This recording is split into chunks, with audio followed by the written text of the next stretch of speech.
मुख्यमंत्री माझी लाडकी बहीण योजनेच्या लाभार्थ्यांसाठी राज्य सरकारने मोठा निर्णय घेतला असून तांत्रिक चुकांमुळे रखडलेले हफ्ते आता लवकरच मार्गी लागणार आहेत। ई-केवायसी करताना सरकारी नोकरी किंवा निवृत्ती वेतनाबाबत चुकीचा पर्याय निवडला गेल्याने अनेक पात्र महिलांचे अर्ज प्रलंबित राहिले होते। या पार्श्वभूमीवर महिला आणि बाल विकास विभागाने ई-केवायसी पोर्टल पुन्हा कार्यान्वित केले। ज्या महिलांनी अर्जात त्रुटी ठेवल्या आहेत त्यांना आता 31 मार्च 2026 पर्यंत ऑनलाईन दुरुस्ती करता येईल। जिल्हाधिकाऱ्यांमार्फत होणारी प्रत्यक्ष पडताळणी क्लिष्ट ठरत असल्याने प्रशासनाने हा सुटसुटीत मार्ग निवडलाय।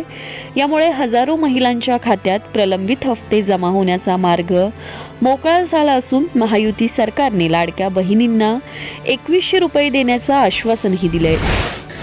राज्याचे उपमुख्यमंत्री अजित पवार यांच्या विमान अपघातातील निधनानंतर सुरू असलेल्या राजकीय वादावर मुख्यमंत्री देवेंद्र फडणवीस यांनी तीव्र संताप व्यक्त केलाय।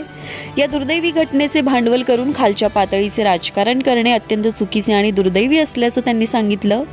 बारामतीकडे जाताना झालेल्या या भीषण अपघाताची सखोल चौकशी सुरू असून अशा काळात संयम राखणं आवश्यक असल्याचं मुख्यमंत्री म्हणाले। दरम्यान सुनेत्रा पवार यांचा शपथविधी ही प्रशासकीय गरज असून त्यावरून तर्कवितर्क लढवू नयेत असंही त्यांनी स्पष्ट केलं। याचवेळी फडणवीस यांनी विदर्भातील औद्योगिक विकासावर भाष्य करत नागपूरमधील महिंद्रा समूहाच्या 15,000 कोटींच्या गुंतवणुकीचं स्वागत केलं, ज्यामुळे राज्याच्या प्रगतीला नवी चालना मिळणार आहे। बीड जिल्ह्यातील कपिलधार येथे एका अल्पवयीन मुलीचा बालविवाह लावून देण्याचा धक्कादायक प्रकार समोर आलाय। गुप्त माहितीच्या आधारे पोलिसांनी सामाजिक कार्यकर्त्यांसह लग्नस्थळी छापा टाकला। पोलिसांची चाहूल लागताच नवरदेवाने लग्न मंडपातून पळ काढला। या प्रकरणी बीड ग्रामीण पोलीस ठाण्यात वधूवरांचे आई-वडील, नातेवाईक, वराडी आणि देवस्थानच्या विश्वस्तांसह एकूण 100 जणांविरुद्ध गुन्हा दाखल करण्यात आलाय। राज्यात बालविवाहास सक्त बंदी असतानाही छुप्या पद्धतीने असे प्रकार घडत असल्याने संताप व्यक्त होतोय। सध्या पोलीस फरार नवरदेवाचा शोध घेत असून या घटनेचा व्हिडिओ सोशल मीडियावर व्हायरल झालाय। उपमुख्यमंत्री अजित पवार यांच्या अपघाती निधनानंतर बीडचे खासदार बजरंग सोनवणे यांनी या घटनेबाबत गंभीर शंका उपस्थित केल्या आहेत। प्रसारमाध्यमांशी बोलताना त्यांनी विमानातील मृतांच्या संख्येवरून प्रश्नचिन्ह उपस्थित केले। विमानात एकूण 6 प्रवासी असताना केवळ 5च मृतदेह कसे सापडले असा सवाल त्यांनी केला। विमानाचा हवेतच झालेला स्फोट पाहता त्यात बॉम्ब होता का याची सखोल चौकशी करण्याची मागणी सोनवणे यांनी केली। या प्रकरणाचे सत्य समोर येण्यासाठी अजित पवारांच्या प्रवासाचे CCTV फुटेज जाहीर करावे असेही ते म्हणाले। आपल्या राजकीय प्रवासात अजित पवारांचे योगदान मोठे असून एडेश्वरी कारखाना परिसरात त्यांचे भव्य स्मारक उभारणार असल्याचं सोनवणे यांनी यावेळी जाहीर केलंय। जालना जिल्ह्यातील अंबड आणि घनसावंगी तालुक्यात अतिवृष्टीच्या नावाखाली तब्बल 24,90,77,811 रुपयांचा महाघोटाळा उघडकीस आलाय। या प्रकरणी आर्थिक गुन्हे शाखेने मुख्य आरोपी सहाय्यक महसूल अधिकारी आशिष पैठणकर याला अटक केली आहे। नुकसानग्रस्त शेतकऱ्यांच्या यादीत बनावट नावे घुसवून हा सरकारी निधी लाटण्यात आला। विशेष म्हणजे या लाभार्थ्यांच्या नावे कोणतीही शेतजमीन नव्हती। या गैरव्यवहारात 22 तलाठ्यांसह एकूण 28 जणांविरुद्ध गुन्हे दाखल असून आतापर्यंत 32 जणांना अटक करण्यात आली आहे। गेल्या 5 महिन्यांपासून फरार असलेला पैठणकर जामिनासाठी प्रयत्न करत असताना पोलिसांनी त्याला तांत्रिक तपासाच्या आधारावर जाळ्यात ओढलं। या कारवाईमुळे महसूल विभागात मोठी खळबळ उडाली आहे।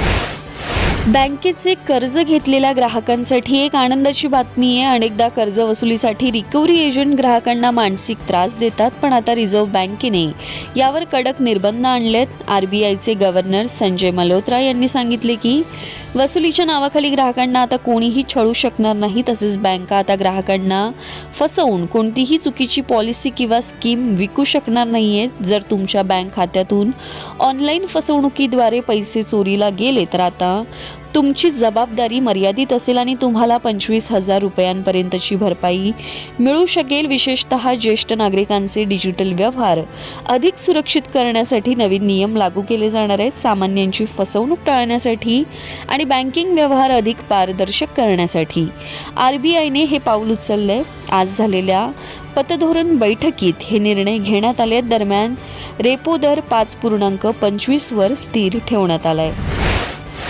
नवी कार खरेदी करणं हा एक महत्त्वाचा निर्णय असतो, मात्र योग्य नियोजनाअभावी अनेकदा ग्राहकांना नंतर पश्चाताप करावा लागतो.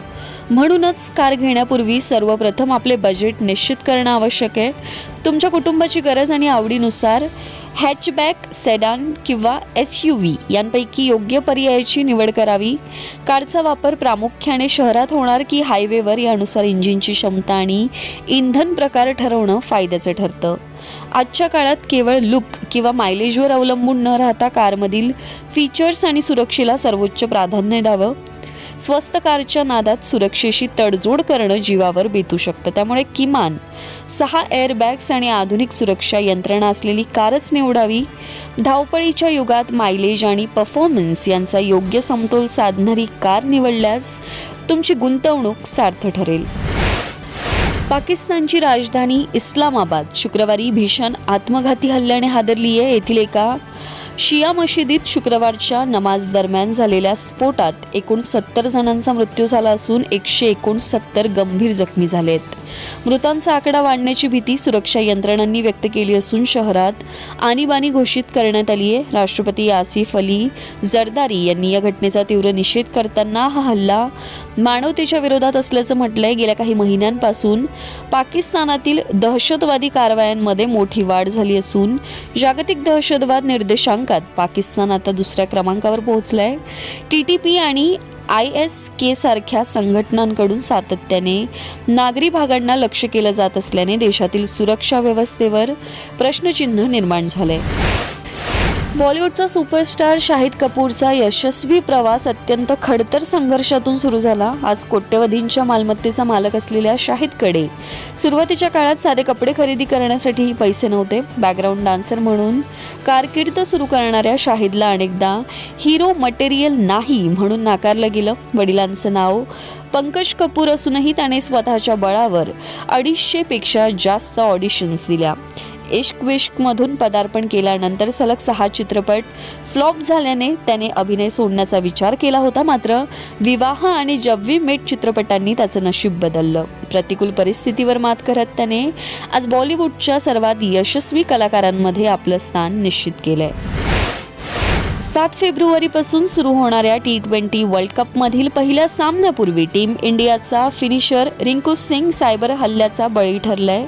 रिंकूचे 16 लाख फॉलोअर्स असलेले फेसबुक अकाउंट हॅक झाले असून त्यावरून संशयास्पद हालचाली सुरू होत्या. रिंकूने स्वतः अलीगड पोलिसांना फोनवरून याची माहिती दिली. त्यानंतर त्याचा भाऊ सोनू याने लेखी तक्रार केली असून पोलिसांनी FIR नोंदवला. अद्याप कोणतीही आर्थिक फसवणूक झालेली नाही. मात्र सुरक्षेच्या कारणास्तव सायबर सेल हॅकर्सचा शोध घेते. या मानसिक तणावानंतरही रिंकू उद्या अमेरिकेविरुद्धच्या पहिल्या सामन्यात मैदानात उतरण्यासाठी सज्ज आहे.